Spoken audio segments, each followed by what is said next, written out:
S ವೀಕ್ಷಕರೇ, ಕೋಲಾರ ಜಿಲ್ಲೆಯ ಶ್ರೀನಿವಾಸಪುರ ತಾಲೂಕಿನ ಗೌನಿಪಲ್ಲಿ ಅನ್ನೋ ಒಂದು ಗ್ರಾಮ ಪಟ್ಟಣ ಪಂಚಾಯಿತಿಗೆ ಎಲ್ಲಾ ರೀತಿಯ ಅರ್ಹ ಹೊಂದಿದ್ದು ಆ ಒಂದು ಪಂಚಾಯಿತಿಯನ್ನ ಪಟ್ಟಣ ಪಂಚಾಯಿತಿಯಾಗಿ ಬದಲಾಯಿಸಬೇಕು ಅಂತ ಹೇಳ್ಬಿಟ್ಟು ಗೌನಿಪಳ್ಳಿಯ ಎಲ್ಲಾ ಗ್ರಾಮಸ್ಥರ ಪರವಾಗಿ ನಮ್ಮ ಒಬ್ಬ ಸಮಾಜ ಸೇವಕರು ಹೋರಾಟಗಾರರು ಗೌನಿಪಲ್ಲಿ ಗ್ರಾಮದಿಂದ ಅಂದ್ರೆ ಕೋಲಾರ ಜಿಲ್ಲೆಯಿಂದ ಬೆಳಗಾಮಲ್ಲಿ ಈಗೇನು 9ನೇ ತಾರೀಕು ಬೆಳಗಾವಿಯಲ್ಲಿ ಅಧಿವೇಶನ ಸ್ಟಾರ್ಟ್ ಆಗುತ್ತೆ. ಆ ಅಧಿವೇಶನದವರೆಗೂ ಪಾದಯಾತ್ರೆ ಮಾಡಿ ಈ ಒಂದು ಹಕ್ಕೊತ್ತಾಯವನ್ನ ಮಾಡ್ತಿರುವಂತದ್ದು.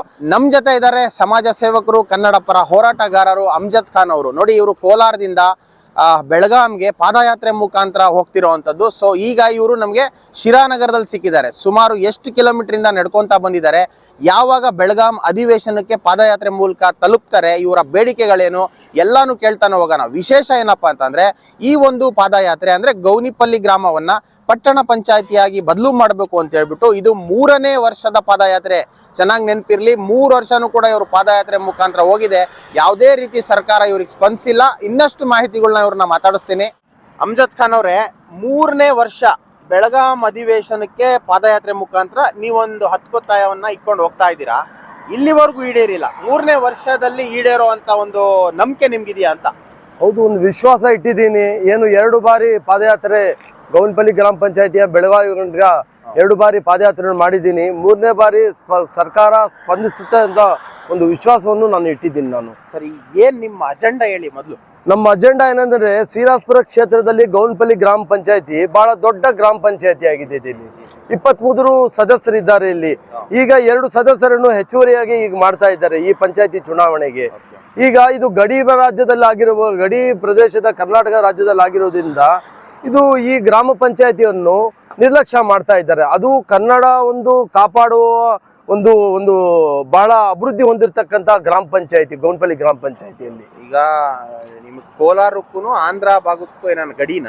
ಗಡಿ ಒಂದು 5 ಕಿಲೋಮೀಟರ್ ಅಲ್ಲಿ ಆಂಧ್ರ ಪ್ರದೇಶ ನಮ್ಗೆ ಸೇರುತ್ತದೆ. ನಮ್ಗೆ ಯಾವ ಊರು ಸಿಗ್ತದೆ ಅಲ್ಲಿ?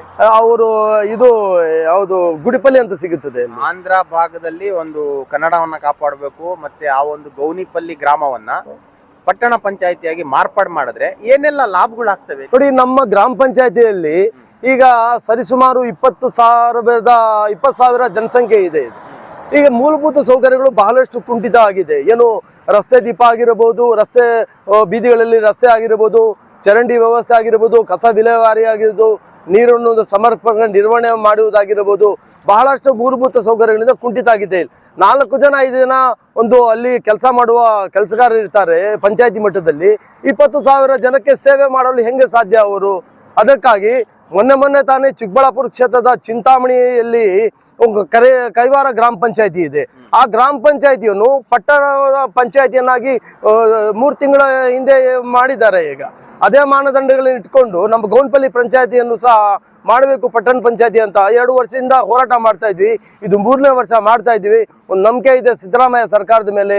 ಈ ಬಾರಿ ನಮ್ಮ ಬಗ್ಗೆ, ನಮ್ಮ ಗ್ರಾಮಸ್ಥರ ಬಗ್ಗೆ ಒಂದು ಕಳಕಳಿಯನ್ನು ತೋರಿಸಬಹುದು, ಒಂದು ಕರುಣೆಯನ್ನು ತೋರಿಸಬಹುದು, ಆತ್ಮವಿಶ್ವಾಸವನ್ನು ಹೊತ್ತಿ ನಮ್ಮ ಗ್ರಾಮಸ್ಥರ ಕನಸನ್ನು ಕೂಸು ಏನಿದೆ ಗೌನಿಪಲ್ಲಿ ಪಂಚಾಯತಿಯನ್ನು ಪಟ್ಟಣ ಪಂಚಾಯತಿ ಮಾಡ್ಬೇಕಂತ ಅವರೆಲ್ಲರ ಒಂದು ಕನಸನ್ನು ನಾನು ಹೊತ್ತು ಬೆಳಗಾವಿ ದಿನ ನಾನು ಪಾದಯಾತ್ರೆ ಮೂಲಕ ಹೋಗ್ತಾ ಇದ್ದೀನಿ ನಾನು.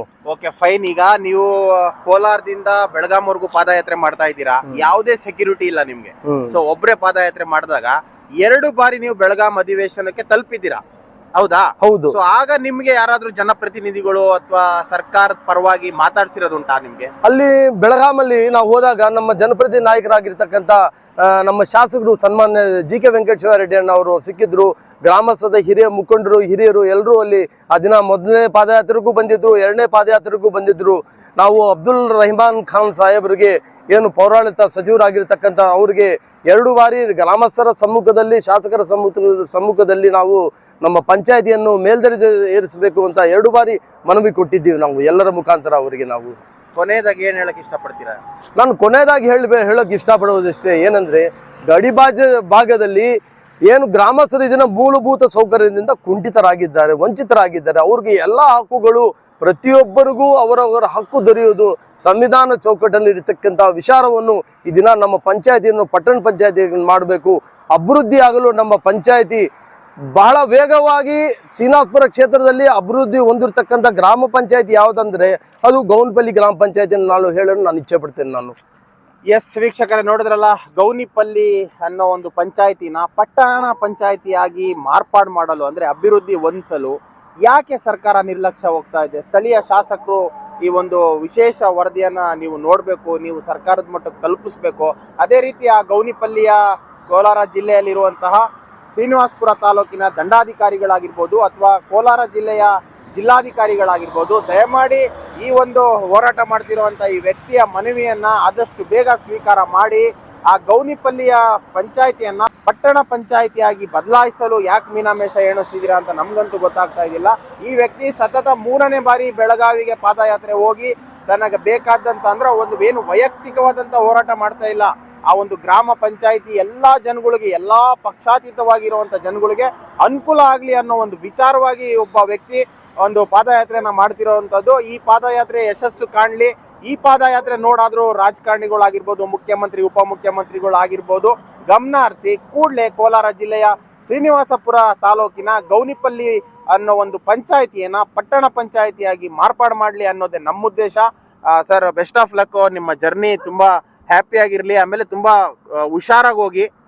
ನಿಮ್ಮ ಸೇಫ್ಟಿನೂ ಮುಖ್ಯ, ಯಾಕಂದ್ರೆ ನಿಮ್ಮ ಕುಟುಂಬನೂ ಕಾಯ್ತಾ ಇರುತ್ತೆ ಅನ್ನೋದು ಹೇಳ್ತಾ, ನೋಡಿದ್ರಲ್ಲ ವೀಕ್ಷಕರೇ, ಇಂತಹ ಸುದ್ದಿಗಳನ್ನ ನಿಮ್ಮ ಮುಂದೆ ತರುವಂತ ಪ್ರಾಮಾಣಿಕ ಪ್ರಯತ್ನ ಮಾಡ್ತಾ ಇರ್ತೀವಿ. ನೋಡ್ತಾ ಇರಿ ಸಿರಾ 24 ನ್ಯೂಸ್. ನಾನು ನಿಮ್ಮ ಬರ್ಗೂರ್ ಅರ್ಷದ್. ನೀವು ಸಣ್ಣ ಆಗ್ಬೇಕಲ್ವಾ? ಅದು ಒಂದು ಉತ್ತಮ ಆಹಾರದಿಂದ ಸಣ್ಣ ಆಗ್ಬೇಕಲ್ವಾ? ಪ್ರತಿದಿನ ನಮ್ಮ ಜೀನಿ ಸ್ಲಿಮ್ ನ ಯೂಸ್ ಮಾಡಿ ಯಾವುದೇ ಸೈಡ್ ಎಫೆಕ್ಟ್ ಇಲ್ದಂಗೆ ನೀವು ಸಣ್ಣ ಆಗ್ತೀರಾ.